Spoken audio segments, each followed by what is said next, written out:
habeen wanaagsan dhageystayaal dunida meel walbood inaga maqlaysaan anagoo idin jecel iyo idinkoo noo hamuun qaba u diyaar garooba dhageysiga iyo la socodka barnaamijka habeen wanaagsan oo qayb ka ah barnaamijyada kala duwan ee arrimaha siyaasadda Soomaaliya iyo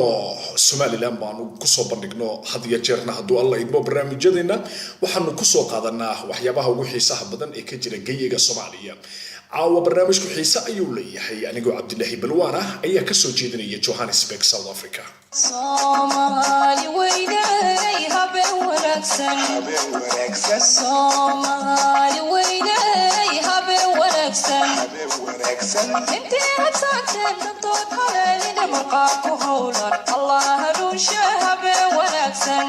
habeen wanaagsan dunida meel walbood inaga maqlaysaan kula wanaagsan saaxiibayaal taariikhdu waxay ku beegan tahay 3 bisha 9 ee September 2018 qodobada caawa barnaamijka aad ku maqli doontaan waxa kamid ah Cabdiweli Gaas oo wada qorshe halis ku ah dawladda federaalka Soomaaliya maxay tahay qorshahaasi caawa ayaan barnaamijka idin kugu hayaa sidoo kale caawa barnaamijka waxaad ku maqli doontaan madaxda maamul goboleedyada oo maalinta berito ah Kismaayo go'aan uga gaari doona faragelinta dawladda federaalka ay ku hayso qaar kamid ah madaxda maamul goboleedyada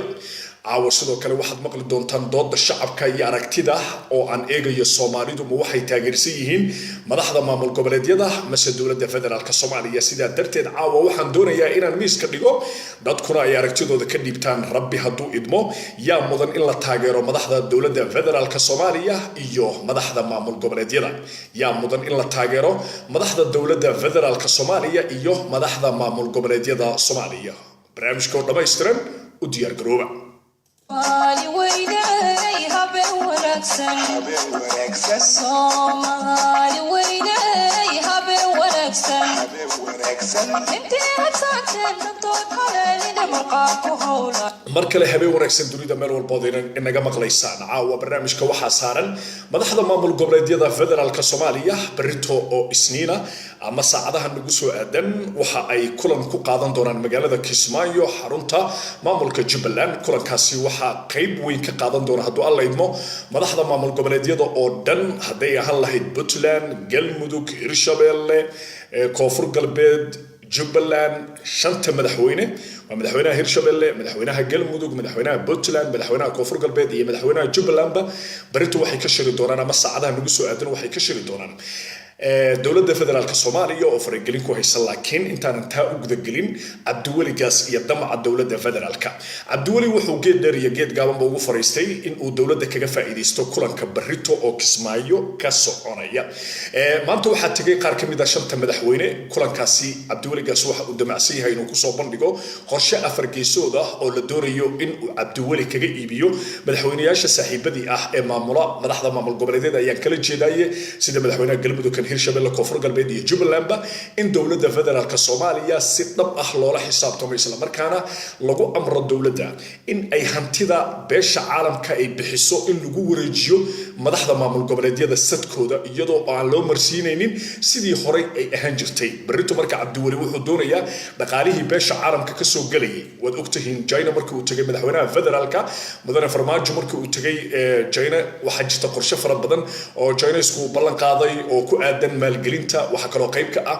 wadamo fadlan badan oo Soomaaliya saaxiib dawla ah oo dawladda federaalka ay qorshe weyn la damacsanayd oo ay doonayso dawladdu in maalgelintaasi ay qayb weyn uga qaadato laakiin Cabdiweli waxa uu berito qorshaha uu wada ay tahay dhaqaalihii ku bixi jiray jeebka ama geli jiray jeebka madaxweyne Farmaajo iyo ra'iisul wasaare Khayre in laga bilaabo maalinta berito ah ay noqon doonaan kuwa loo qaybin doono 6 qaybood 6 madaxweyne ee Soomaaliya ay kala qaybsan doonaan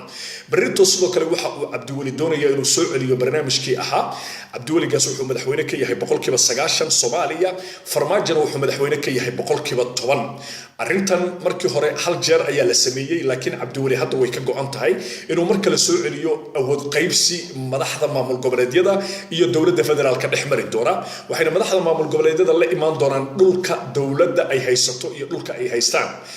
madaxda waxay doonayaan maamul goboleedyada inay yiraahdaan waxaynu ka talinaa afgooye ilaa iyo حدود كينيا dhanka kalena waxay doonayaan inay yiraahdaan deegaanka balcad ilaa iyo gobolada dhexe anaga ayaa haysana sida darteed dawladda federaalka waxay noqonaysaa dawlad awoodeeda lagu soo koobo magaalada muqdisho oo kaliya cabdiweli marka bari waxa uu doonayaa qorshihiisana ay tahay in laga dhigo madaxweynaha dawladda federaalka madaxweynaha gobolka banaadir oo kaliya waxaana bari la soo bandhigi doonaa barnaamij cabdiweli gaas oo qorsheynayo oo ah in dawladda lagu la xisaabtamo tirada dhulka la haysto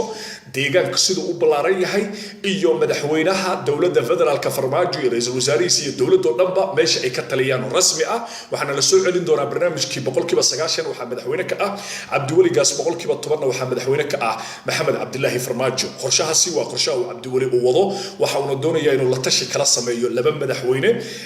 labada kalena uma badna inay ka yeeli doonaan labada madaxweyne ee cabdiweli gaas hadda diyaar u ah inay la garab istaagaan dhan walbana ay ku caawiyaan waa madaxweynaha koonfur galbeed oo ilaa iyo afgooye diyaar u ah inuu yiraahdo afgooye ma hoos tagayo madaxtooyada villa Soomaaliya ee wuxuu hoos tagayaa taliska baydhabo sidoo kale waxa diyaar u ah madaxweynaha Jubbaland mudane Axmed Madoobe oo isagu aad u dhaliilsan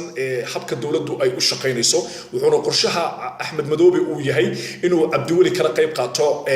sidii loo fogeyn lahaa dawladda federaalka Soomaaliya haddaba qorshahan haddii uu hirgalo waxa laga yaabaa inay ka hor yimaadaan madaxda galmudug iyo kuwa hirshabeelle inkastoo taasna aan la hubin oo ay dhici karto inay wax iska bedelaan isla markiiba si qorshaha labada madaxweyne ee laga shakiisan yahay inay dawladda gacasaar la leeyihiin kala ah madaxweynaha galmudug iyo kan hirshabeelle waxa isla markiiba laga hormariyay wafdigii Shariif Xasan iyo Cabdiweli Gaas isla markiiba waxa la hormariyay laba madaxweyne si caawa memoriga looga bedelo maanta waxa tagay ama saacadii hore ee la soo dhaafay taariikhduna ahayd 2 bisha 9aad waxa tagay madaxweynaha hirshabeelle mudane Waare iyo madaxweynaha galmudug Axmed Ducaali Geyle Xaaf marka qorshaha loo hormariyay ayaa ah in laga dhaadhiciyo Axmed Madoobe oo ka dhaadhiciyo barnaamijka Cabdiweli Gaas oo wato oo ah 90% in dawladda la xisaabtamo oo la yiraahdo dhulka aad gacanta ku haysaan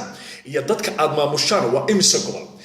dawladdu marka ay tiraahdo gobollo hal kala tirsado ama deegaan hal tiriyana dawladdu dhan waxay noqonaysaa gobolka banaadir oo kaliya maamul goboleedyaduna waxay xuduud ka dhigan doonaan balcad iyo afgooye oo muqdisho u jira kilomitir aad u yar maadaama muqdisho ay balaaratay oo ilaa iyo kilomitir 13 ka afgooye aaday dhinacii kalena ay ilaa iyo darmoolay ilaa iyo ku dhowdahay deegaanadii markii hore shabeellada dhexe ka tirsanaa jiray marka dawladdu hadii ilaa iyo cilmacaan dhankan shabel ee gobolada dhexe ay qabsato ama ay dhulkaas tirsato dhanka kalena ay tiraado ilaa iyo Tredishe ilaa iyo waxaan hoos tagayaa afgooye ugu badnaan dawladdu waxay noqonaysaa mid dhowr iyo 30 kilomitir kaliya lagu koobo oo runtii way yaraan doontaa dhulka Soomaaliya ay ka haysato marka kadib waxa laga dhigi doonaa barnaamijka in la yiraahdo dawladdu dhaqaalaha ay dunida ka hesho waxa loo qaybinayaa laba qaybood qayb waxa iskale shanta madaxweyne qaybna waxa iskale dawladda federaalka Soomaaliya tanina waxay qayb ka tahay qorshaha Cabdiweli uu damacsan yahay laakiin waynu arki doonaa haddii ay ka yeelaan laba madaxweyne labadaas madaxweyne haddii ka diidaan oo ay ka dhaga cuslaystaan waxa laga yaabaa dawladdu inay nafis hesho sida madaxweynaha hirshabeelle hadduu ka diido qorshaha Cabdiweli Gaas iyo Shariif Xasan iyo Axmed Madoobe ee wataan waxa macquula inay dawladdu fido oo ilaa iyo shabeellada dhexe ay qabsato oo ay tiraahdo dhulkaasna anaga maamulna gobolada dhexe haddii uu ka diido madaxweynaha galmudug mudane Axmed Ducaali Geyle Xaafna waxa suurtagal inay dawladdu nafis kala sii hesho ilaa iyo shabeellada dhexe ilaa iyo gobolada dhexe ku fido marka wixii laga yeelo iyo sida go'aankaasi looga qaatana Britain ka sugi doonaa haddii alla idmo xubnaha maamul goboleedyada ee kulmaya balse marka madaxda maamul goboleedyada sida hore idinku sheegay saacadaha nagu soo aadan 3 bisha 9aad 2018 iyo saacadaha isniinta oo hadda bilowga hore aynu ku jirno maadaama xaqiiqa ay tahay 12 habeenimo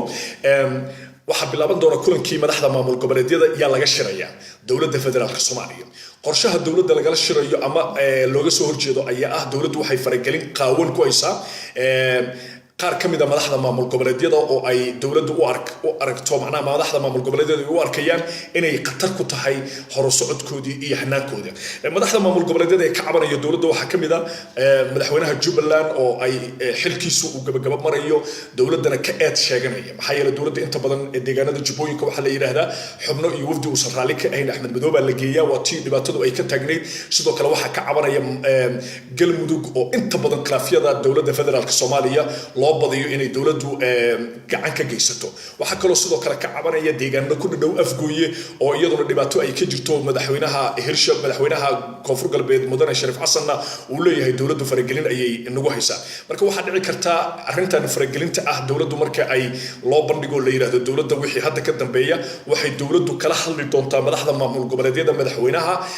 shantaasi madaxweyne hogaaminaya isla markaana la loolamaya madaxweynaha dowladda federaalka Soomaaliya Mudane Cabdiweli Gaas ayaa suurtagal ah in arrintaasi loo hoos tago hadduu Cabdiweli Gaas uu ka diiwaan geliyo dowladda ama dowladdu u soo bandhigo barnaamijkan la yiraahdo isla xisaabtanka deegaanka oo ay dhici karto inay dad fara badan aad u dhibi doonto oo ay kamid tahay baarlamaanka federaalka oo aan raalli ka ahayn in dowladda laga dhigo 10% 90% madaxda maamul goboleedyada la siiyo waxa suurtagal marka arrintan faragelinta iyo qorshaha Cabdiweli Gaas uu damacsan yahay oo ku aadan in deegaan lagu tartamo wuxuu dib u keeni karaa hanaankii federaalka wuxuu dib u keeni karaa hanaankii dowladnimada federaalka Soomaaliya la xisaabtanka berita bilaabanayana waxa laga dareemi doonaa xarunta Villa Soomaaliya wixii ku soo kordha saacadaha nagu soo aadan iyo qorshaha iyo go'aanka ka soo bixi doona shirka maamul goboleedyada hadduu alla imo barnaamijyada kale ayaan ku falanqayn doonaa balse markan dooda barnaamijka waxaynu ku iftiimi doonaa bulshada Soomaaliyeed waxa is haysta waa federaalkii iyo maamul goboleedyadii waxa isku dhigan waa shan madaxweyne oo gobolada hogaamiya iyo madaxweynaha dowladda federaalka Soomaaliya oo dowladdiisu ay fadhi ka dhigatay caasimadii dalka magaalada Muqdisho dhaqdhaqaaqeedu uu Muqdisho ku kooban yahay oo aysan jirin dowladda dhaqdhaqaaq ay ka wado meel ka baxsan caasimadda dalka Soomaaliya haddaba federaalkii iyo maamul goboleedyadii ayaa is haysta yaa mudan in la taageero caawa waxaanu eegi doonaa bulshadu ma waxay ku qanacsan yihiin federaalka ka jira Villa Soomaaliya mase waxay ku qanacsan yihiin madaxda maamul goboleedyada qof kasta wuu ku taageeri karaa wuu dhihi karaa alla ilaahay waxaan ku qanacsanahay madaxda federaalka waxaad kaloo dhihi kartaa madaxda federaalka kuma qanacsan waxaan ku qanacsanahay madaxda maamul goboleedyada xor baad u tahay aragtidaada ayaan diiwaan gelin doonaa hadduu alla idmo marka doodeedu waxay noqonaysaa yaa mudan in la taageero madaxda dowladda federaalka iyo madaxda maamul goboleedyada yaa mudan in la taageero madaxda dowladda federaalka iyo madaxda maamul goboleedyada mar kale ku celiyo yaa mudan in la taageero madaxda federaalka Soomaaliya iyo madaxda federaalka markaan ku leeyahay waa dowladda federaalka Soomaaliya ee Villa Soomaaliya Muqdisho joogta iyo shanta madaxweyne ee caasimada u kala ah Garowe Dhuusamareeb Baydhabo Kismaayo iyo waliba waa Garowe Dhuusamareeb Jowhar Baydhabo iyo Kismaayo marka waxaad dhihi doontaa alla ilaahay dowladda Muqdisho fadhigeedu yahay ee federaalka duniduna ay aqoonsatahay ayaa la taageeraya waxaad dhihi kartaa maye maamul goboleedyada taageersanahay marka ummadda Soomaaliyeed iyo aragtidooda yaa mudan in la taageero qad waliba waxaan leeyahay free baa tahay qof kastana waa xor ma jirto fikrad lagu diidayo marka iga soo wax feebarka ku dul qoran madaxweynaha maamulka Puntland Mudane Cabdiweli Gaas qofka ugu horeeya salaamu calaykum habeen wanaagsan habeen wanaagsan wa calaykum salaam Abdullah Balon salaam waa ka qaada soo dhaw aragtidaada yaa mudan in la taageero dowladda federaalka iyo madaxda maamul goboleedyada aniga fikrad ahaantayda iyo maskax ahaantayda maamul goboleedka waxaan ku iri eraga aan ku soo qaatay maamul goboleedyada aan ku taageeray magaalada Muqdisho Villa Soomaaliya ama Muqdisho caasimada 24 saac wixii la raba laga sameystaa maamul goboleedka laakiin laga ma sameysto nabada ka jirta nabad buuxda ka jirto marka runta kaaga sheekay haye magaalada Muqdisho nabad kama jirto maamul goboleed wuxuu rabaa sameeyo laakiin nabad shacabkiisa oo ku seexdo shacabkiisa oo ku soo tooso shacabkiisa oo ku dhaxmaro ayuu leeyahay maamul goboleedka laakiin Muqdisho no never malaha waayahay muhiimadda markaad xagga nabadda ka soo tagto dhanka kale markaad eegto yaa mudan in lagu taageero dowladda federaalka iyo madaxda maamul goboleedyada nabadda markaad ka gudubto maamul goboleedyada dhanka kale marka micnee nabadda waan aragnay dhanka kale maxay kaga wanaagsan yihiin dowladda federaalka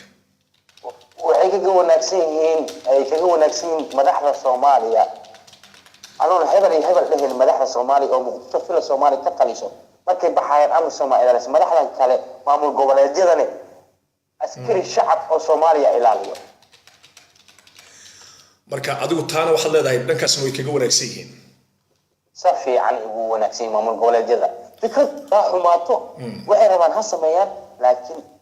halkaas kaga wanaagsan yihiin waana ku taageersanahay Cabdiweli Gaas waan ku taageersanahay anoo ka soo jeedo Muqdisho una dhashay koonfurta waliba dhulka Muqdisho leh wallahi Cabdiweli Gaas waa taageersanahay waayahay waa mahadsantahay sida quruxda badan aad fikirkaaga noola wadaagtay dhageysti ugu horeeyay aragtida shacabka aan ururinaya waxay tahay yaa mudan in la taageero dowladda federaalka iyo madaxda maamul goboleedyada Soomaaliya qof kasta aragtidiisa ayuu dhibanaya qofkii ugu horeeyay wuxuu yiri dowladda in la taageero ma wanaagsano waxa fiican ayuu yiri in la taageero madaxda maamul goboleedyada wuxuuna dhageystaasi ku eedeeyay dowladdu inaysan iska xil saarin nabadda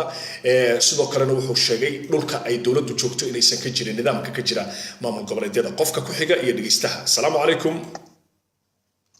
عليكم السلام walaal soo dhaw aragtidaada yaa mudan in la taageero federaalka iyo madaxda maamul goboleedyada ما شاء الله والسلام يا وريه نقالي عبد الله البلوان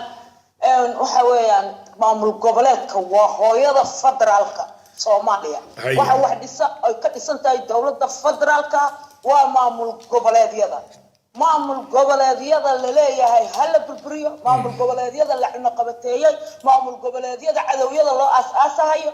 weeyaan waxa mudnaanta koowaad mudan waayahay marka maxaad ku taageertay marka taa ka soo tagto adiga maxaad ku taageertay maamul goboleedyada waa dad ismaqla waa nin walba oo maamul goboleed ah meesha uu ka tirsan yahay iyo meesha uu madaxweynaha u yahay waa mid aan qayla ka yeerin waa mid amnigiisa sugan yahay waa dad isku duuban waa dad ay ka go'an tahay Soomaalinimada iyo in ay maanta wax istaan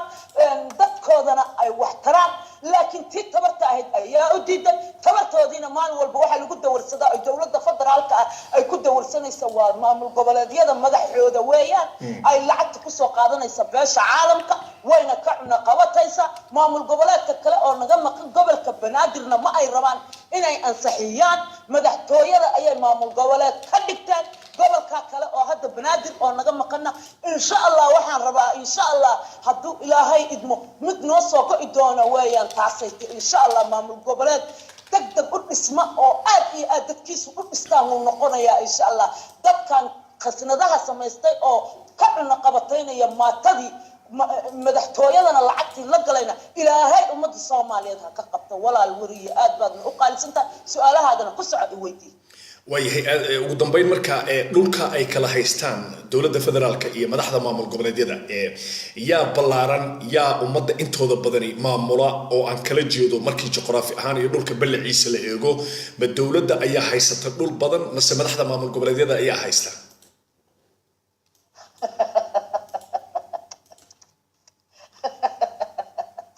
والله بالله وحوايا ويابان وحاول يميات نيوم بس حتى سير نيوم مريو تسير بس حتى هذا كورس وحوايا نرت عبد الله بالوالي واحد وقت افتالي انه بيسوي على السماء عاد بالك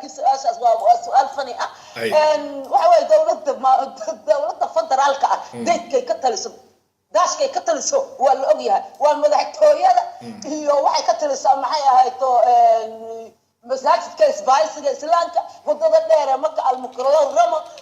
في ليبيريا ما فهمت حتى حلنا إرتكيس استاجي كرتو مركز سيفاعي سنة أم سنة صوت ليسا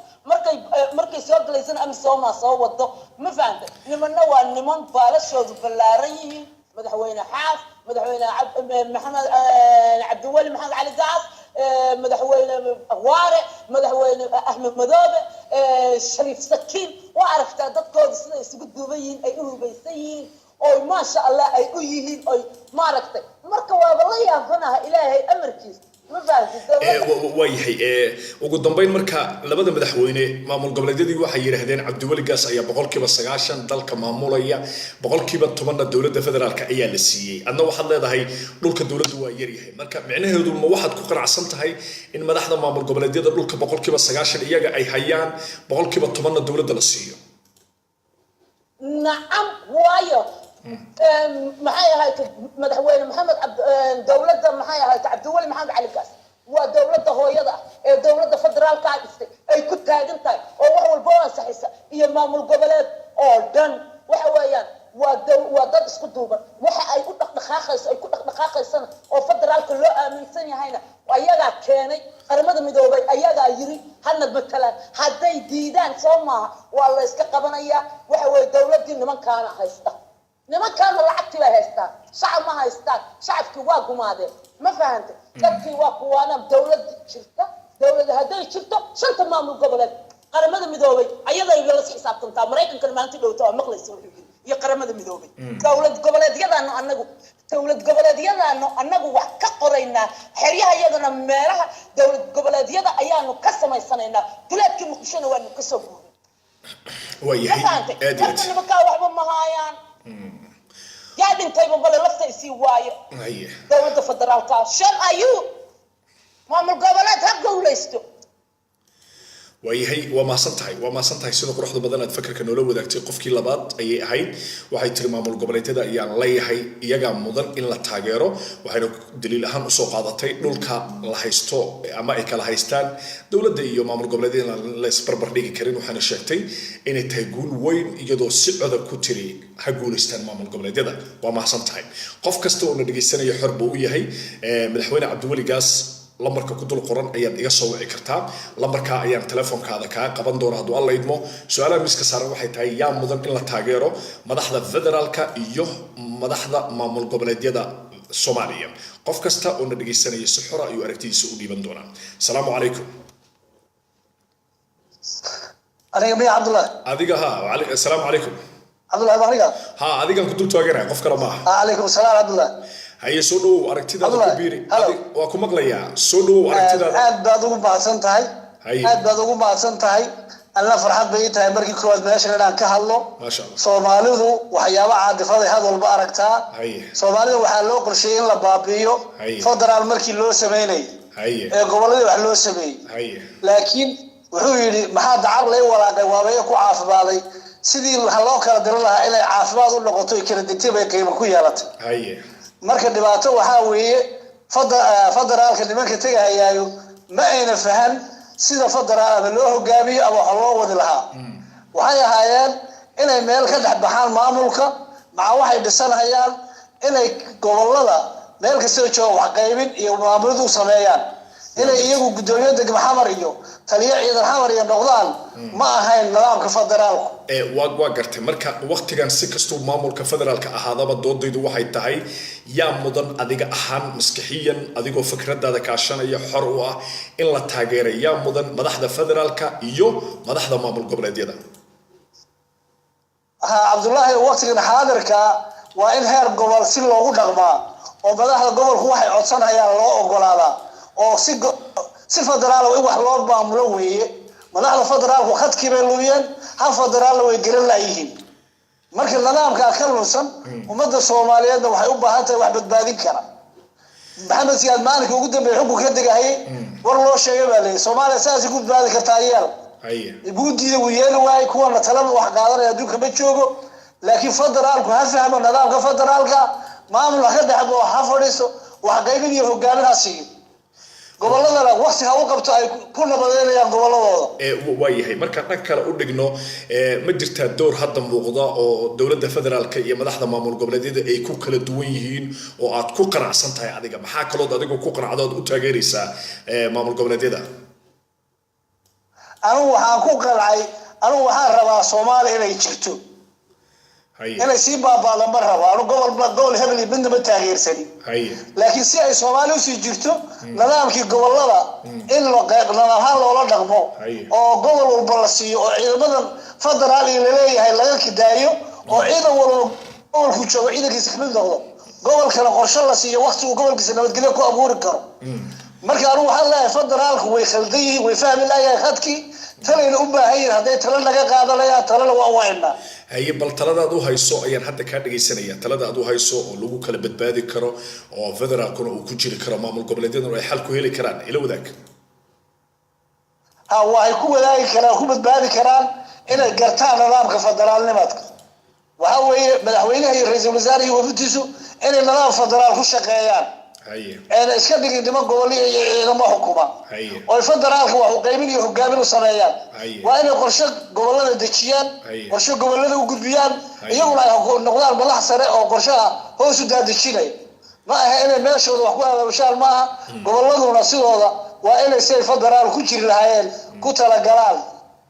أغلى عليهم لكن سؤالي لبابي يا ما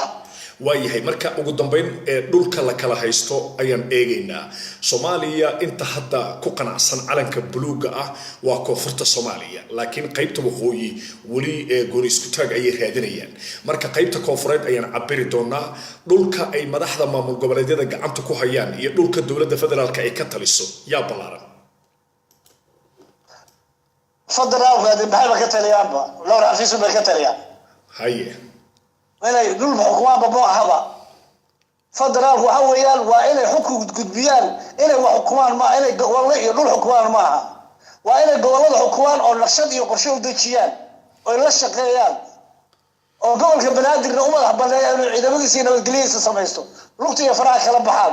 يقولون إنه حكومة معها روحوا إنه حكومة يقرشوا دشيان ما ملاوي هذا في كيف يقرن لعيهين أي فدرال هذا يشيرين وين يحسن خبر وسومان بالبادية وما صنتهاي وحو أها دقيستيه سدحاد عاوة واركتديسة كقيب قادنية وحو أها دقيستيه سدحاد تاغيري مدحضة مامون قبلادية قف دولة تاغيرسان عاوة إلا ولي ما هيو وعصينا يا قف كلا إيكو حيقا السلام عليكم حبيب ونكسن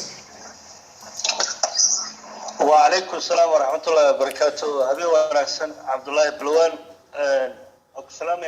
waa ka qaaday soo dhow aragtidaada ku biiri ee yaa mudan in la taageero madaxda maamul goboleedyada iyo madaxda federaalka Soomaaliya Bismillahir Rahmanir Rahim magacaygu waa Cabdur Said waxaan rajeynayaa dhamaan in ummadda Soomaaliyeed in kamid ah inay garanayaan in badan ay isgarneen markaan su'aashaas aan gudo dhaco run ahaantii maantay shaki kuma jiro in maamul goboleedyada hadda jira iyo dawladda federaalka boqolkiiba 95 ay gacanta ku hayaan maamul goboleedyada dalka ayna mudan yihiin in ayaga la taageero oo lala shaqeeyo sidaas aan qabaa waayahay marka maxay tahay waxyaabaha aad ku qanacday oo ay sameeyeen shanta madaxweyne maamul goboleed oo ay sameey waayeen dawladda federaalka run ahaantii Cabdullaahi horta Soomaalidu waxay tiraahdaa sadar muuqda su'aal ka dhan waxa weeye maamul goboleedyadu kama jiraan sharci lagu tagrifalayo iyo ku tamasho xuquuq muwaadin Soomaaliyeed hadduu yahay siyaasi hadduu yahay shacab caadi ah kama jirto midda kale maamul goboleedyadu waxa ka jira nabadgelyo la isku haleyn karo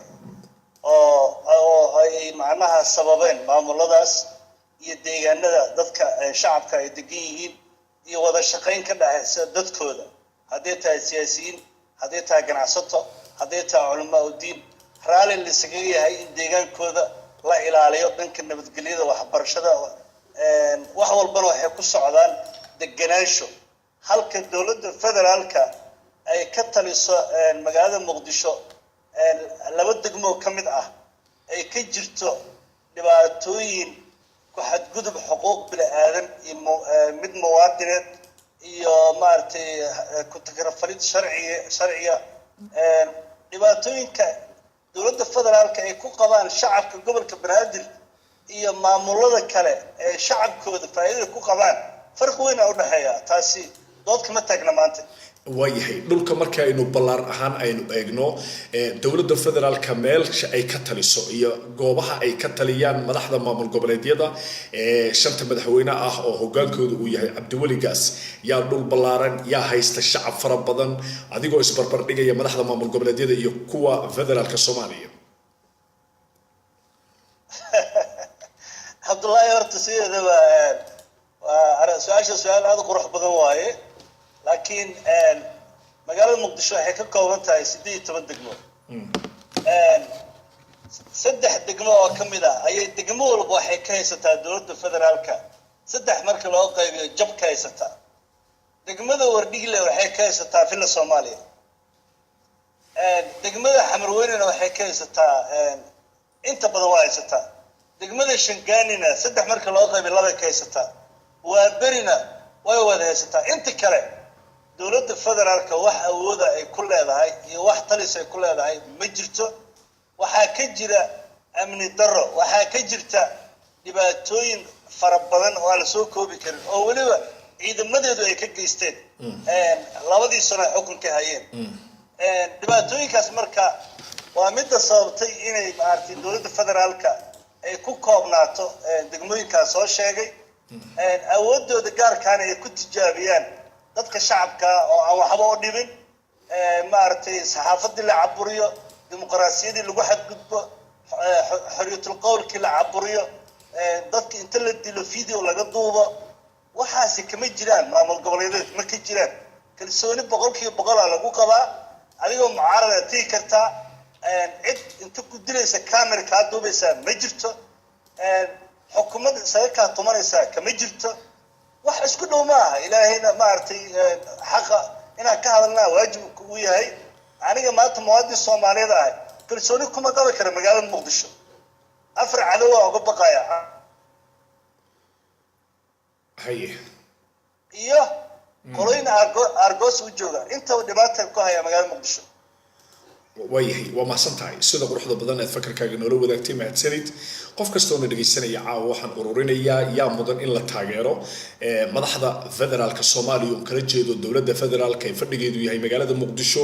iyo madaxda maamul goboleedyada Soomaaliya oo 5 madaxweyne ah oo saacadaha nagu soo aadan shir uga dhici doono magaalada Kismaayo waxa kulmaya waa madaxweynaha Puntland madaxweynaha Galmudug madaxweynaha Koonfur Galbeed madaxweynaha Jubbaland waxyaabaha barito ama saacadaha nagu soo aadan laga hadli doono waxa kamida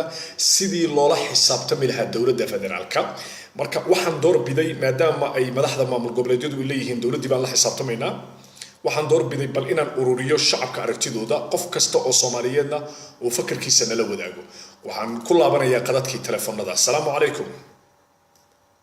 وعليكم السلام ورحمة الله وبركاته عبد الله. وسلو صاحب أركتي هذا كبير يا مدن إلا تاجره مدحضة مامل قبل يدا إيو مدحضة فدرالك. ولا لو هذه بعض ما تنتهي برنامج هذا القيمة هذا. مركز عاشي هذا كتشوابه أنا هو حال ظهرت أوران الله وحنا سبب فيه كلام معها. هاي. لكن حقيقة كهذا لينه. وحمدن تاجره دولة فدرالك. هاي. هذا مدن ageero taasa mudan in lala shaqeeyo horta anigu sida miisani wax la yiraahdo federal waa ka soo horjeeda miisani wax madaxweyne innaga maamul goboleed leh laakiin shanta nin ee isugu tegay waxay inuu madaxweyne yahay هاي مركا waxaan rabaa taa muhiimadeedu ma aha muhiimadeedu waxaan raadinayaa waxay tahay waxa tir waxa mudan in la taageero madaxda federaalka maxay tahay waxyaabaha aad ku qanacday oo aad ku qanacsan tahay oo aad u aaminsan tahay in la taageero dowladda federaalka Soomaaliya fadhigeedu yahay Muqdisho horta waa dowladda federaalka ee Soomaaliya waxaan la nimid wax la yiraahdo aynan afgaranayno la yiraahdo federal la yiraahdo federaalka Soomaalidu si khaldan bay u isticmaashay waxay u isticmaashay wax la yiraahdo power iyo xoog in nin wala meesha uu qabsado inuu ku haysto haye dowladda federaalka waxa ku soo ururiyay Muqdisho oo qura meel kale oo lagu soo iyo meel kale oo ay maanta wax ka oran kartaa ma ay haye marka wax dowladda federaalka ahayd meesha ay joogto waxbay ka qabatay marka xaqiiqo ay la nimaado Muqdisho joogtaa Muqdisho waxbay ka qabatay haye wax weyn ay aaminsanaa nabadgelyadeeda dhan walba haye codkaagii gadaal ayuu nooga dhacay haddaad maqlayso mi maqashaa wax si fiican baan ku maqlayaa si fiican baan ku maqlayaa waayahay marka sheekadu waxay noo maraysay dowladdu wax badan bay ka qabataa tiri waxaad ku qanacday waxqabadka dowladda sababtaas ayaad u tiri dowladda in la taageero ayaa wanaagsan waayahay su-aasheeda kale ayaan u gudagelayaa dowladda dhulka ayaa qayb ka mida aragtida ayaa la isweydaarsanaya waad ogtahay madaxda maamul goboleedyada qorshaha Kismaayo mar horena way ku dhawaaqeen saacadahan lagu soo aadana arrinta faragelinta ay ka hadli doonaan go'aan ayayna dowladda ka soo saari doonaan marka dhulka markaad fiiriso ilaa koonfurta Soomaaliya kaliya laga ogol yahay calanka buluuga ah haddii la yiraahdo dowladda federaalka Soomaaliya dhulka ay haysato iyo shanta madaxweyne oo Cabdiweli Gaas ka mid yahay dhulka ay haystaan yaad isleedahay dad iyo ballaarin ba waa alla ilahay qaybtaas dhul ballaaran oo la dhihi kara Soomaali inteeda badan waxa maamula shanta madaxweyne iyo madaxweynaha Soomaaliya Maxamed Cabdullaahi Farmaajo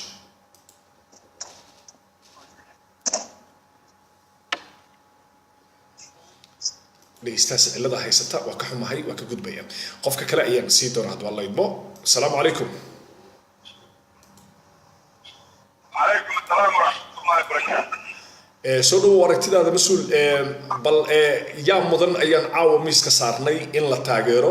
shanta madaxweyne barito ama saacadaha nagu soo aadan maanto isniina kulankoodii Kismaayo uu ka dhacayo go'aan ay faragelinta dowladda ka soo saari doonaan shanta madaxweyne go'aankooda Kismaayo uu ka furmin doona marka caawa waxaan doorbiday dadka inaan weydiiyo yaa mudan oo ka mudan shacabka Soomaaliyeed inay taageeraan shanta madaxweyne iyo dowladda federaalka Abdullahi oo horta hore arrintan aan laba u kala qaadno haye waxaa meesha tan ummadda Soomaaliyeed ku soo noqnoqotay dowladda Soomaaliya haye ayaga naftirkooda goboleedyada ah oo aad adigu ku tilmaantaan maamul goboleedyada anigu si aan ku tilmaamo maamul qabiileedyada ayagu xataa kama madna inay yidhaahdaan dowladda Soomaaliya marka laba ma la isku helayo dowladda Soomaaliya in la yidhaahdo iyo inay yidhaahdaan go'aan baanu ka soo saarayna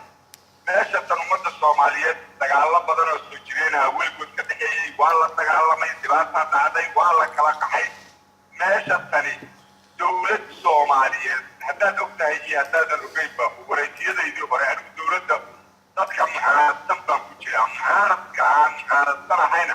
ma ahan hala waayo dowladnimada Soomaaliya hala waayo ma ahan inay dowladdu ay wax toosiso ayaa anu mucaarad ku ahay haddaan taas ka soo gudbo nimankan hadda sheeganaya maamul goboleedyada maxaa hoos yaalla Cabdiweligaas waxaa hoos yaalla in asaga iyo qabin jufo asagu kale oo Cismaan Maxamuud iyo Cumar Maxamuud ay isu bedbedelaan canshuurta dadka dhulbaxantaha iyo laylkataha iyo warsangeliga iyo majeerteenka intiisa kale inay isku bedbedelaan waxaa meesha laga cararahayaa oo loo socdaayo waxay tahay yaan annaga naloo imaanin yaanan dowladnimo arkin yaanan arkin Soomaali israacsan meesha la yidhaahdo Jubbaland maxaa yaalla geedihii Soomaaliya oo dhan baa lagu guray hal jubbo weliba ogaadeen oo dhan maahane waa jubbo wasiiradu waa jubbo madaxweynuhu waa jubbo agaasimayaashu waa jubbo yaa degan Kismaayo waa naqaanaa yaa deganaa ogaadeenka degan xadgoormuu dhashay ma 90kii u dhashay meesha tarxayaataha laga dhaafo hala joojiyo waxa la wado dowladda Soomaaliya maamul goboleedyada hadday tilaabo ka qaadi weyso ummadda Soomaaliyeed 20 sano oo kale ka dhumanayaan maxaa keenay waxaan Soomaaliya waxba isku tartay waa la heshii waayey 4.5 baa la yidhi hala qaato waa la qaatay Jubbaland hadday diidan tahay dowladda federaalka hadday diidan tahay xildhibaanay ku leedahay xildhibaanadeeda ha u yeeran Kismaayo ha iskugu tagaan dowladda kalsoonidu waa kala noqonnaa jiraan Puntland hadday diidan tahay dowladda federaalka Soomaaliya waxay sharciyo ku qabin annagu kuma qabno hadday diidan tahay dowladda federaalka xildhibaanay ku leeyihiin ha u yeertaan xildhibaanadooda Cabdiweligaasna idaacadda ha ka hadlo xildhibaanadeena soo galaan ha yidhaahda Puntland dowladda waa kala noqonnay kalsoonida laakiin xayaar waayo waxaan wax dad mas-uula ama wax siyaasada oo Soomaaliyeed ama dana Soomaaliyeed wadahay waxay ku hadlaan maaha dowladda naftirkeedu baleecaynta loo soo jeedinayo iyo in nimankaa shantaa oo nin waliba shirayka lacagta ka qaata oo aan rabin in Soomaaliya dowlad noqoto waxa ay wada dowladda Soomaaliya raalli ka ah eedaha saaqolka dhulkooda ka shaqeeya maamul goboleedyada barnaamijka waxay ka qaataan madaxtooyada lacagaha la siiyo deeqda dowladda federaalka ogolaata haddana maalin walba meel ay ka fadhiistaan dowladdu isha ka fiirsanaysa maxay tahay dowladda Soomaaliya ninka la yiraahdo farmaajo iyo ra'iisul wasaaraha Soomaaliya haddaysan dowladda Soomaaliya ummadda Soomaaliyeed mas'uuliyadda ay qaadeen ay shaqaali karinin istiqlaalada hadiiba dad kale oo sii wadi karaa la helaya laakiin maalin walba in maamul goboleedyadu meel ku shiraan sida ilmo yar oo dugsi quraana dhigto kabiirkoodii ku kaxsan oo kale inay maalin walba meel fadhiistaan Soomaaliya xornimadeeda iyo dowladnimadeeda ay xeel ku dhigaan ma aha dowladda qaab loola xisaabtamaa jira haddii dowladda la mucaarabtay xildhibaanada loo yeero dowladdani waa federaal 4.5 bay ku timid cabdiweligaasna uma taliyo axmed madoobana uma taliyo sharif sakiinna uma taliyo 4.5 qabiilada dad laga soo xiray ayaa doortay dowladda hadday diidan yihiin waa inay xildhibaanadooda u yeertaan laakiin maalin walba inay meel fadhiistaan oo yidhaahdaan dowladda faan baa ka soo saarayna faan ka soo saaraya awooddaaskeed maalqaysiga dhismaha ciidamada lacagta waxaasoo dhan dowladdaa ku shuqule awoodaan intay ka keeneen silaaxa dowladdu ka yimid because dowladda madaxweynaha iyo ra'iisul wasaaraha ayaa la dhuumanaya hantidii qaranka la dhuumanaya maalin walba si aan loo ogaaninna u aamusan waa gartay marka hadda bulshada Soomaaliyeed markii aad isku soo duubto dardaaran ahaan waxaad kula dardaarmaysaa federaalka hal la taageero oo wax laga soo horjeesto maamul goboleedyada mise waxaad leedahay maamul goboleedyada hal la taageero ugu dambeyn Abdullahi maamul goboleedyada la taageeraya maxay tahay qabiilada la taageeraya meel fadhiya goormaanu ka tagna qabiilada haya ma jecel inta loo tagaa dowladda lagala tashadaa isoo ogaadeen baa loo tagaa dowladda lagala tashadaa bisariixan weyn baa inta loo tagaa dowladda lagala tashadaa mise waxaa loo tagaa habargidib iyo afgaali galmudug lahaa dowladda inta loo lagala tashadaa dowladda qaab loola xisaabtamaa jira qaab dowladda loola xisaabtamo waxay siyaasiyiin maaha waa tuubo aruurtay ka maamul ahaan goboleed qabiileedyada iyo dowladduba dowladdu jira ee ku yimid in maanta dib loogu noqdo qabiil ahaan maxaa keena yaa lagala tashadaa dowladda yaa la taageeraa umajeerteena taageera ma ogaadeena taageera maabargidina taageera madaxweyna taageera ummadda Soomaaliyeed yaa gadaal loo helin dowladda qaab loola xisaabtamaa jira qaab loola xisaabtamaa jira cid kasta ayba dowladda waxay ku leedahay xildhibaano intaan dowladda ku qanacsanayn dowladdu ayadaa raali gelinaysa xildhibaanadeeda ha u yeertaan waa tala aad waxay daliilsan yihiin ha sheegtaan waayahay waa tala aad u wanaagsan waxaa qayb aad ka tahay dadka aragtidooda caawa dhiibanaya mahadsanid qof kasta oo na dhegeysanaya caawa wuxuu fikirkooda ka dhiiban doonaa yaa mudan in la taageero dowladda federaalka Soomaaliya iyo madaxda maamul goboleedyada qofka ku xiga assalaamu calaykum calaykum assalaam Cabdullaahi Bilwaan wala soo dhaw aragtidaada yaa mudan in la taageero madaxda federaalka oo aan kala jeedo dowladda federaalka iyo madaxda maamul goboleedyada dalka Abdullaahi waa sababtay afartanka boqolka waxaa mudan boqolkiiba boqol in la taageero maamul goboleedyada haye maxay ku mudan yihiin waxay ku mudan yihiin dhulka ay joogaan wad haddaa tahay ajnabi haddaa timaadin si xaragala u socota si xaragala walwala meel darasana ku qaata karta ku soo toosida xamar la isku aamini kara xamar naaniga joogo waxaan leeyahay gurigaas horumarka Soomaaliya inuu ka shaqeynaya waxa guuleysta horena u socdo boqolkiiba 99 maamul goboleedyada ayaa maanta Soomaaliya ayaa gacanta ku hayo aantoodna wala gacan gelin wada san jir leeyahay shantaas maamul goboleed waayahay dhulka iyo cabirka iyo shacabka tiradooda markaad eegto madaxda federaalka iyo kuwa gobolada yaa haysta dhulka ugu ballaaran koonfurta Soomaaliya waxaa haysto maamul goboleedyada haysto ka soo bilow Garowe Boosaaso ilaa ay Kismaayo maamul goboleedyada haysto marka adigu ma ku qanacsan tahay in boqolkiiba 90 uu madaxweyne ka noqdo Cabdiweli Gaas boqolkiiba 10 Maxamed Cabdullaahi Farmaajo xitaa boqolkiiba 10 iska dhaafay boqolkiiba hal uma ogolay xitaa Farmaajo Cabdiweli Gaas boqolkiiba 100 baan ogolay waa nin aqoon-yahana waa nin isheeg oo maaragtay puntland oo maamulgoboleed horumariyey dowladda soomaaliya haddii kursiga filla soomaaliya kasta waxaan aaminsanahay cabdiweli gaas waxyaabo badan oo hadeertaan aan u baahno noo keeni lahaa ninka laakiinse beentartan noo sheegay neeskalkaana gaday haddana inuu dadka ugaarsaday iyo dadka guriyada u dhaco iyo ilma bajaajiliyada nolol maalmeedka raadsanaya ugaarsada keena kalena ma ahan waxaana leeyahay dadka reer muqdisho joogoona waxaa la taagan maamul goboleedyada nimanka tuugada oo filla soomaaliya jooga oo kamid yahay farmaajo iyo ninka la yirahdo madaxa dheer oo qarlaawo la yirahdo halala dagaalan leeyahay hala kooc rag iyo dumar haddii halala dagaalo waa mahadsan tahay sida quruxda badan aad fakarkaaga noola wadaagtay mahadsanid qofka ku xiga ayaan haddana siinayaa asalaamu calaykum calaykum salaam walaan soo dhawow aragtidaada yaa mudan in la taageero madaxda federaalka soomaaliya iyo madaxda maamul goboleedyada walaal waan salaamo dadka soomaaliyeed madaxda maamul goboleedyada iyo madaxda dowladda iyada abtiriba maamul goboleedyada kaara anagana maamula oo fikrada dadka hadda ay sheegayaan mid ka duwan ayaa qabaa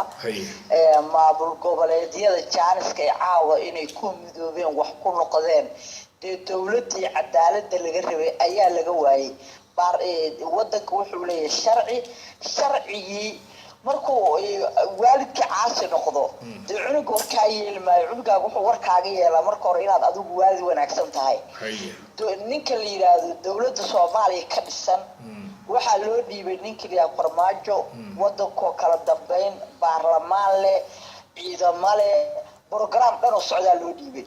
markay yimaadeen waxay ka bilaabeen inay dadkii ku duulaan dowlad goboleed ku duulaan wax ugu weyn oo hadda oo warkooda in la yeelaba aan suurtagelaynin jaaniska dowlad goboleedada la rabay inay ku simaan 2 sano oo soo socoto waxay tahay wadanka baarlamaan uu lahaa aw baarlamaankii wadanka dhan sharciga uu lahaa jeebka ayaa 3 nin ku shubatay 4 nin marka dawladda war laga yeelay hadda niman badan oo Soomaaliya hadlay ninka hadda ka dambeeyay ninkii ka horeeyay in waxyaabo badan uu sheegay wax jiro dawladda laga dambeeynayo waa kuwee madadka baarlamaanka awal waxay mooshin ay baarlamaanka ay keeni jireen madaxweyne ama ka keenana ama ra'iisul wasaaraha ka keenan bala hadda waxa la yiraahdaa maxaa mooshin u keentaan meeshii iska fadhiya lacagtiina qaata ma garatay annaga noo daaya nolosha dadka qof kasta waxay leeyihiin ilaaliso yaa ilaaliyo yaa wadanka ka ceshanayo qaladkay galayaan yaa ka celinayo marka waa yahay adigu sidaas awgeed ayaad maamul goboleedyada u taageertay marka maamul goboleedyada iyo federaalka dhulka Soomaaliya ama koonfurta Soomaaliya marka la eego yaa ka taliya Abu Abdullah waxay biyisu waxa jira cid ka talisa waa la yaqaanaa oo caawa maamul goboleedyada awood ay ku leeyihiin dadka maamul goboleedyada ku hoos nool nabadgelyo joogan dadka jooga Muqdisho waxay noqotay in cashuurtoodana laga qaado askarta ay dilaan oo 24 saac looma ooyaan ay noqdaan oo xuquuqdooda lagu tunto hadda maanta waxa laga sheekeynaa dawladda dhan waxay ku soo aruurtay waxa la isticmaalay waxa la dhahay isbartiibo ayaa isbartiibo mar la tagay iyo mar ay ciida in la soo bisha saaka waxa u jeedaa banaan baxal la sameeyay hebel marna iyo waxyaabo badan oo iska raqiisa warba dawladda waxa loo idmado wadanka inay 4 sano dib u celiso mase wadanka in uu hor u socdo hadda bay isbartiibo Soomaaliya askareed anaga Muqdisho ku dhalanay waxay ku taala calaash maxaa tiraahdaa xamar jadiid ay ku taalaa maanta dawladda haday wadanka wax u qabanayso xaalada wax lagu sameeyo Soomaali ma taqaanay xaalada maxay uga kicin waayeen ama soo meel iska tagtaan oo oday gaalo meesha joogo beertooda iyo bariiskooda ku cunay baa wadanka dhayaa u taliya qadiijo khayre farmaajo iyo magaciisa yariisha waa lagu shaqeysto oo wadnaha farta ku haya waa yahay marka tan ayaan u soo noqonaynaa dhulka tiradiisa markaad eegto Cabdiweli Gaas madaxda maamul goboleedyada waxay u ogol yihiin 90% inuu Soomaaliya madaxweyne ka noqdo 10% dawladda ayaa la leeyahay waa inay 10% dawladdu ay lahaataa 90% dhulka Soomaaliya Cabdiweli Gaas ayaa gacanta ku haya oo wakiil ka ah shanta madaxweyne oo isagu ka mid yahay adigu taam ku qanacsan tahay dee taas ayakaa yidhaahdeenba muku qanacsanta maxay tahay markuu baarlamaanka jeebka ku shubtay maxaa tirahda dowladda oo wadanka sharciga ay lahaayeen ay qaateen wadanka ma labada nin keliya iskale sida looga badbaadin karo oo la iskugu imaan karo shal waxay ahayd dowladda Soomaaliya oo ka horreysay dowladdan dowlad far soo taagan ahaan jirto waxay ahayd Puntland Cabdiwelkaas orbood qaad ma rabo hebel ma rabo maanta waxay noqotay in asaga la yiraahdo war adeero bal dadka hormuud u noqo waay qora ka daranaa timid oo wadanka sharcigiisii oo dhan jeebka gashatay marka shal waa ogna galmudug iyo qolada la yiraahdo Puntland dagaalo been oo waxba ka jirin oo gaalada lacag looga qaato ummadda Soomaaliya lagu kala gabadhabeeyay ay ahayn maanta inay israaceen waxay u mudoobeen dantooda oo ah in dadka kan ay sharcigii Soomaaliya ay ku tumanayaan oo dawladdu in la waayo ay dhici karto aad iyo aad ayaad u mahadsan tahay sida quruxda badan oo aad fakarka noola wadaagtay mahadsanid qofka ku xiga ayaa siinaya assalaamu calaykum habeen wanaagsan عليكم السلام walaal soo dhawow aragtidaada walaal aragtidaada ku biiri yaa mudan in la taageero madaxda federaalka iyo madaxda maamul goboleedyada waxaan qabaa anigu salaan diiran ka bacdi balwaan in la taageero maamul goboleedyada maxaad ku tiri waxaan ku iri waxaan ogahay dalku meeshuu ka yimid waxaan ogahay waxa waqti iyo hawl la geliyay waxaan ogahay Soomaali oo kala xirxiran oo kala qabaa'il la noqotay oo la kala tagay oo dadku uu kala oodan yahay in la soo geliyay waqti iyo juhdi iyo dhaqaalo aad iyo aad u fara badan oo energy si walba in la isku dayay in inta hoos wixii laga soo aasaaso oo qabiil lagu dhiso 4.5 la yiraahdo oo la yiri waa hal xad ma aha in dawladda la yeelay haddii marka ilaa xadkaas lagu soo dadaalay waxaa laga filayay nimanka maanta meesha jooga oo dawladda inay horay u socodsiiyaan waxay ku dari karaan ay ku daraan lagama filayn inay dib ay u abuuraan kala qaybin walaad sokeeye isku horkeen iyo burbur marka haddii mid la taageerayo waxaa la taageerayaa kuwaan aas-aaska ah oo intii dad socodsiin karaa uu ka yimaado in meesha lagu sii hayo oo aysan dib u noqon waayahay dhinaca dhulka koonfurta Soomaaliya markaad eegto yaa ugu ballaaran baad isleedahay gacanta dhul ballaaran ku haya federaalka iyo maamul goboleedyada dawladda iyo maamul goboleedyada wax la isba dhigi karo ma ahan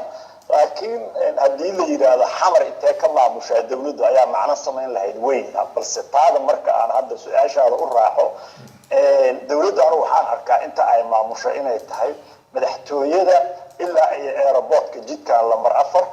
inta isku xiraa u xiran inta ay maamusho dawladdu waa inta dhagaxyada iyo ay ku gooyeen iyo darbida ay ka dhiseen waa halkaa jid cabirka haddii la raadiyo 6 kilomitir iyo wax lamid ayay noqon kartaa qiyaastii marka anigu dal wax sabab loo barbar dhigo oo jeedo marka xamar baysan wada xukumin ma tagi karaan jidka sodonka dawladdu inay kaara fuushayeen aan saxabadu karin maahay marka dadka waa kuma kalsoona war uma hayaan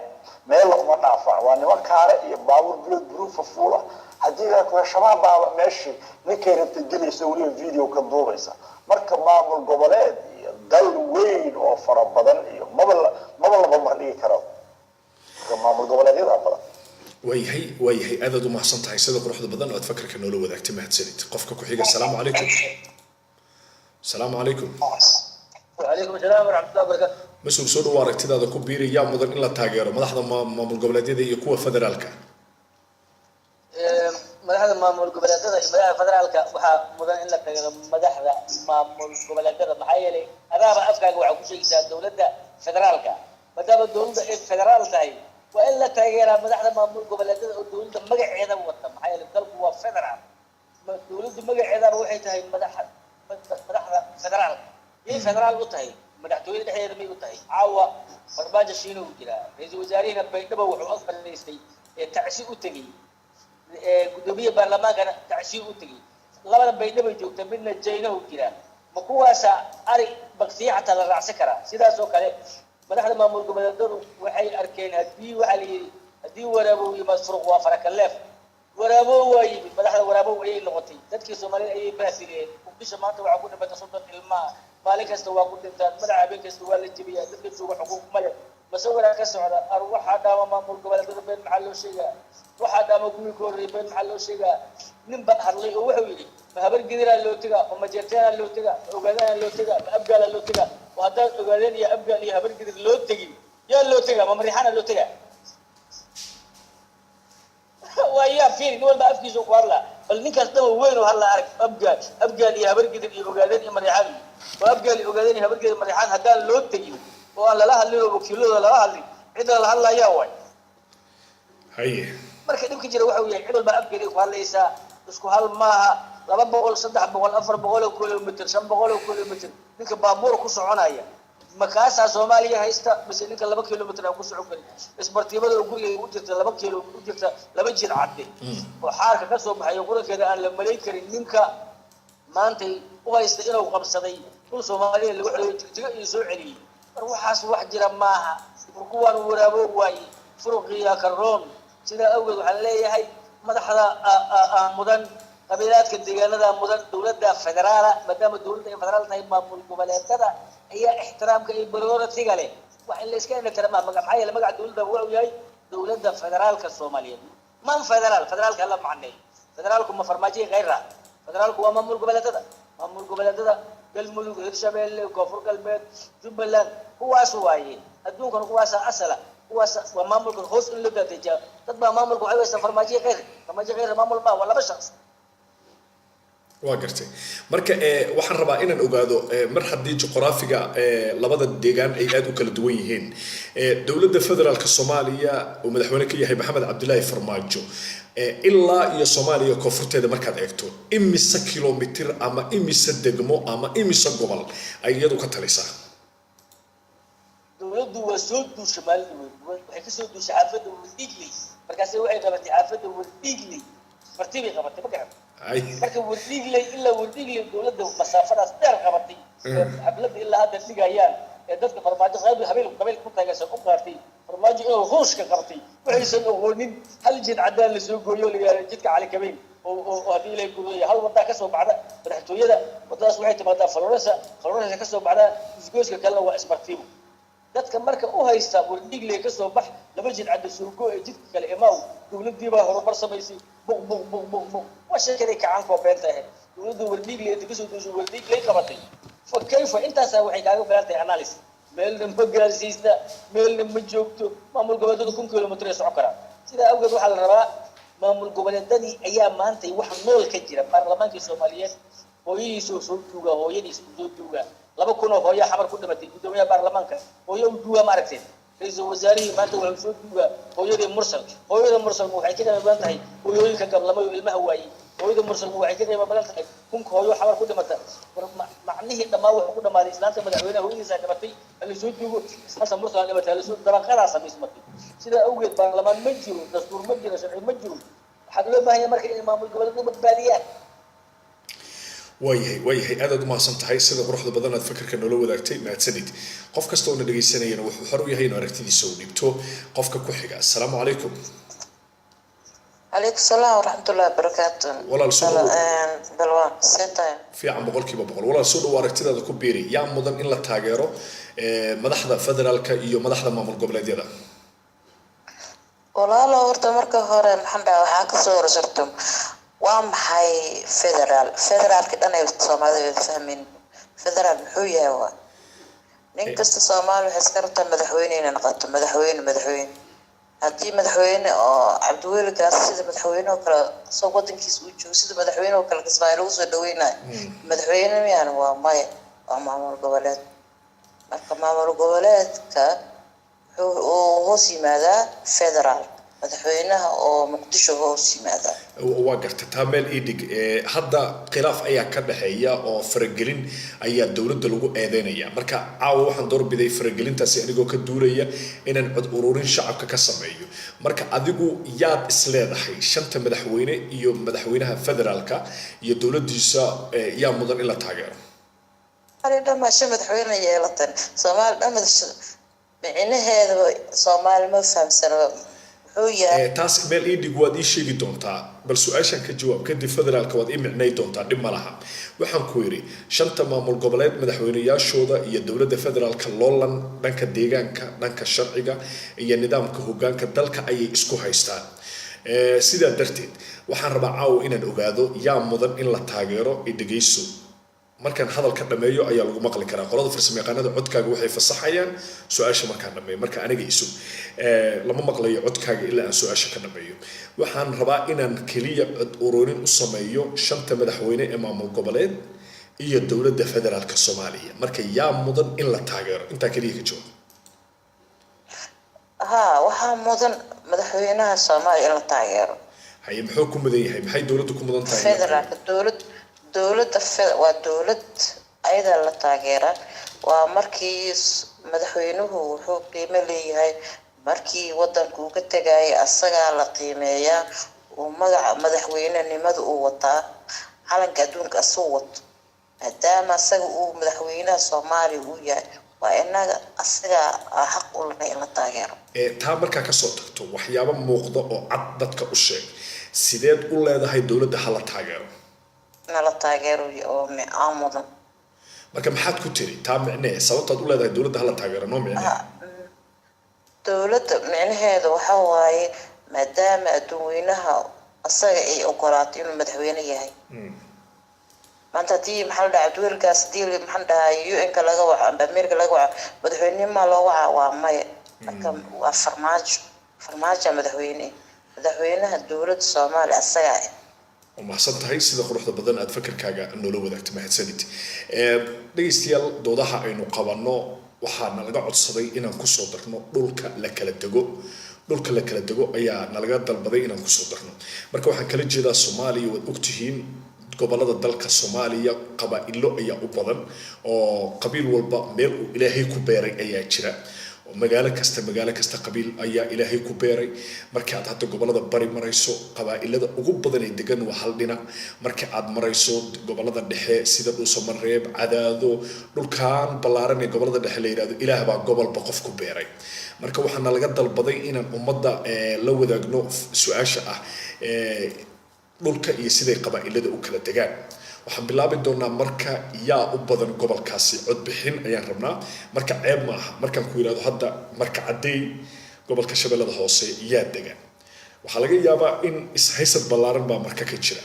waad ogtihiin dhulkii bacad celinta madaxweynihii militariga ahaa oo u bixiyay dad baa lagu beeray oo la dejiyo dhulkaasi bacad celinta Shabeellada Hoose lagu magac diray qabaa'ilo kala duwan baa dega marka ayaan tusaale u soo qaadanaya biyamaal iyo hadda habargidira isku haysta oo dhulka loolankoodu uu yahay annagaa degna iyo annagaa degna shacabku marka waxay xaq u leeyihiin bal in magaalo kastaba ay noo sharaxaan markoo kale hadda biyamaal iyo habargidir yaa degan yaa dhulkaasi deegaan ahaan u leh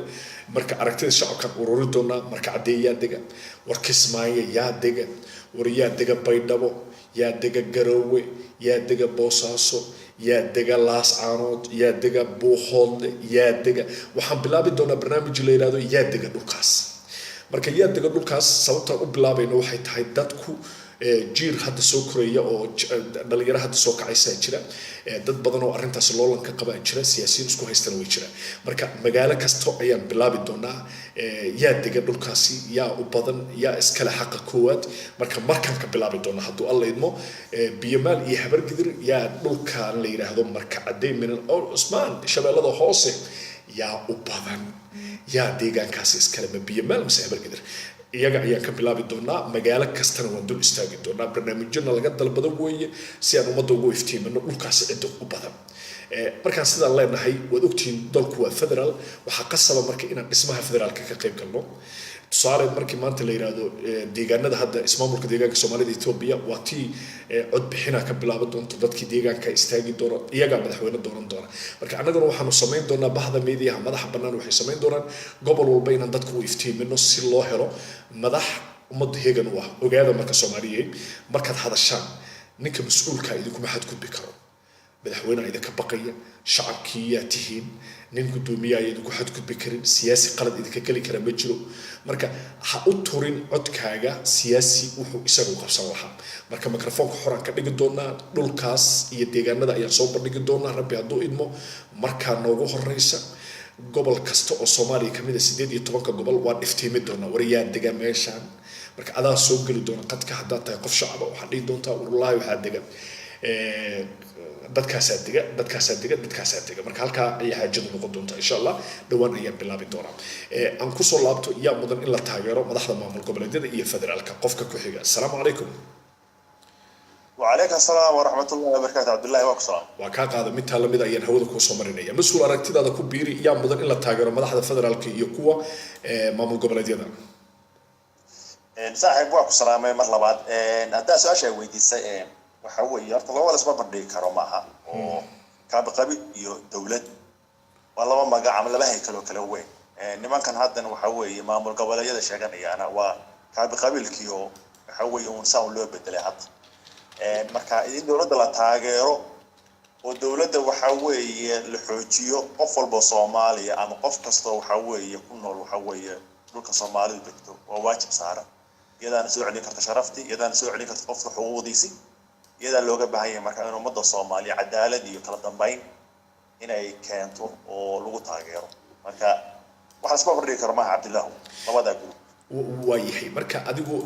taa ayaad adigu aaminsan tahay dawladda maxamed waxyaabaha ay dawladdu kugu qancisay oo u leedahay yaan la taageerin maamul goboleedyada maxaa kamid ah Cabdillah waxa xusuustaa ama aad hadda adii laftigaaga xusuusan kartaa waxa jira xilli aan soo marnay haddana Soomaali nahay oo la oran jiray xilligii warlorada oo ama koonfur ha noqoto ama gobolada dhexe ha noqoto ama bari ha noqoto dhulkaas oo jiri jireen وهذا أنت ميل كشيران هذا ميل تسوق تجان هذا ميل ما قرنسه وحوي سيدي بي هذا نتنوع كده وحوي أنت وحما مقابلتي وحوي دولتي يومد صمدين عمران شخصيات شغني مدحوينيال وعد الله عدي دورة هي الآن لقرنين وقارن صير خصوصا محمد عدنا قرنين أنت ميل كشيران يرى مدة الصومالية يدل مثلا مثلينا وأنا كيف فكرنا وهذا وحوي مدة الصومالية قبل كرت مع شرفت هذين وحوي لوك كوتشيده وارتوا تاس مركه هوري مد لبعض عبد الله waxa weeye nimanka hadda meesha ku shiraaya ma goboleed ku sheegaya Abdul hadda example baa ku sinay Abdul alkaas waxa weeye doorashada waxa ka hadhay 4 bilood baa ka hadhay ama 5 bilood baa ka hadhay wasiil qaleeqanaya waana la og yahay reer Puntland waa og yihiin inaanu soo noqonayn waxa weeye baaba uga tagay hadday noqon lahayd waxa weeye cashuurti hadday noqon lahayd waxa weeye mushahar la'aan hadday noqon lahayd waxa weeye dhaqaale xumo wax kasta oo madii waxa weeye lagu dhigay هذا ما أنت بحاول ما أنت هذا ما أنت مدهرادي عيدا ما دي ما أنت بقوله هو يكون مدهرادي وحوي قرري وحوي بوصاصه طبعا بلاد بلا مشاري دولته هو بلا مشاهر وي قار وحوي كم ده وحوي برمان في وحوي هذا هو العقد ما يستان وحوي حلوله دي ما الوليه الإلهي بقى كقول ده شيء إنك سدا وحوي دوكي ويحمان كتر يا ساسا وأمر صوماليات يدولة صوماليات وحكر دينية ما يفهمت marka waxa weeye nimanka kismaayo ku shiraaya marka mid walba waa sida xaaladiisa Cabdillah Ahmed Mohamed waa la soconaa Shariif waa la soconaa Shariif Sakiin waxa weeye mid kasta waa sidaas umada uu la joogo oo leeyahay waa u taliya ama madaxweyne aanu ahay wallahi baan waxa weeye koobiya ugu shub karin qaarkood waxa weeye biyo nadiif ah macabaan marka 5 sano fadhiya 10 sano fadhiya qaarkood waxa weeye si marba si ku imanayeen umada waxa weeye u taliyaan baafuri waxa weeye waa dhaqaale daro iyo caafimaad xumo iyo waxa weeye baaba umada Soomaaliyeed dawlad buu baahan tahay dawladda farmaajo ama dawladda waxa weeye federaalka inkastoo federaalka waxa weeye dadku si khalad u turjinteen federaalka waxa la yiraahdo qof walba waxa weeye inuu waxa weeye wuxuu xaq u lahaa helo mininkeedu weeye federaalka lagu sheegaya laakiin Soomaaliland federaalka waxaan u qaadanay in federaalkuna dawlad tahay maamul goboleedkuna dawlad yahay والله isla sameeyeen taasa waxa weeye ummadii madaxa way confuse kuriday oo shacabkii Soomaaliyeed la weerarsan yihiin shacabkina wanago waxa dhibaatada haysata maalba shabaab baa ku gurguraysa inna waxa weeye silciyo mataqaan gaasha dishay marka waana sidaro in niman madax sheegaysay maalmo meel ku shiraan ma bayiraan madax baan waxa weeye ka soo qayb galay shirarkayga waxa weeye go'aan ka saaray dawladda Soomaaliyeed baan ku taagay ka soo jeesanayna cabdullaahow waxaa weeye midi ku taagun wax kale ma jiraan ويهي أداة ما صنتها يصير قروح ضدنا أتفكر كأنه لو ذاكتي وده هنو حن أنت كسوق قبل يا برنامج كي هبي ونكسن أو عاو كسوق بنجني عرفتي ذا الشعب كأي كقبان عد بحنتكو آدن يا مدن إلا تاجرو ما نحضر فدرال كيكوا ما مر قبل يدا ساعدها هنجسوا آدن ما أنتو سنين تاريخ يكون بيجن تايسد هذا سبتمبر لما كون يستدي يتمر كسماية وحكفر من دونا شركة ما مر قبل يدا مدحويني ياش حدا واحد تجل بمدحويني ربي هدو إدمان ساعدها هنجسوا آدن saddexda labada kale ayaa tagaya ilaa Kismaayo marti lagu yahay qofka shanaadna waa Axmed Madoobe horta Axmed Madoobe 6 bilood u dhiman Cabdiwali Gaasna waxa u dhiman 4 bilood marka 4 bilood iyo 6 bilood ayay kala yihiin inta u dhiman taariikh ahaan inay si ahaadaan madaxda maamul goboleedyada waa labada maamul ee hadda sida tooska ah dawladda qodob ugu haysta Jubbaland waxay ku haysataa faragelin maamulka Puntland waxa uu ka aaminsan dawladda federaalka jiritaanka federaalka inay baabi'inayso marka labada madaxweyne hadda hogaanka iyo seefta gashay wala baxsanta waa Cabdiwali Gaas iyo Axmed Madoobe go'aana adag ayaana berito ka soo bixi doona haduu Allah idmo faragelintaas laga hadli doona waa la midoobi doona laakiin shantooda way joogaan Cabdiwali Gaas ay jooga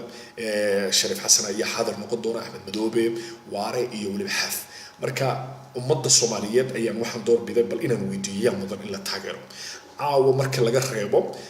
saddex qof ayaa dawladda taageerta saddex qof ayaa cod ka siiyay dawladda dadkii ina soo wacay oo tiradoodu ay gaarayso ilaa iyo 17 qofna 14 kamida waxay taageereen maamul goboleedyada marka saddex qof kaliya ayaa cod ka siiyay dawladda federaalka oo yiri waa in dawladda la taageeraa saddexda dawladda federaalka waxa ay ku gambadeen kelmadda ah federaal markaad maqasho ma aha dawladda kaliya dadka dhan wada federaal ah waxayna ka gaabsadeen su'aashii ahayd dhulka ay kala maamulaan madaxda maamul goboleedyada iyo kuwa federaalka keeba balaaran inta badan way ka gaabsadeen taageerashii dawladda caawa ina soo wacay almuhiim shacabka waxaan garowsanay in boqolkiiba 9 marka la yeetaa 14 qofood waxay tiri maamul goboleedyada wanaagsan in la taageero saddex qofna waxay tiri dawladda federaalka wanaagsan 17 qof ee aan telefoon ka qabtay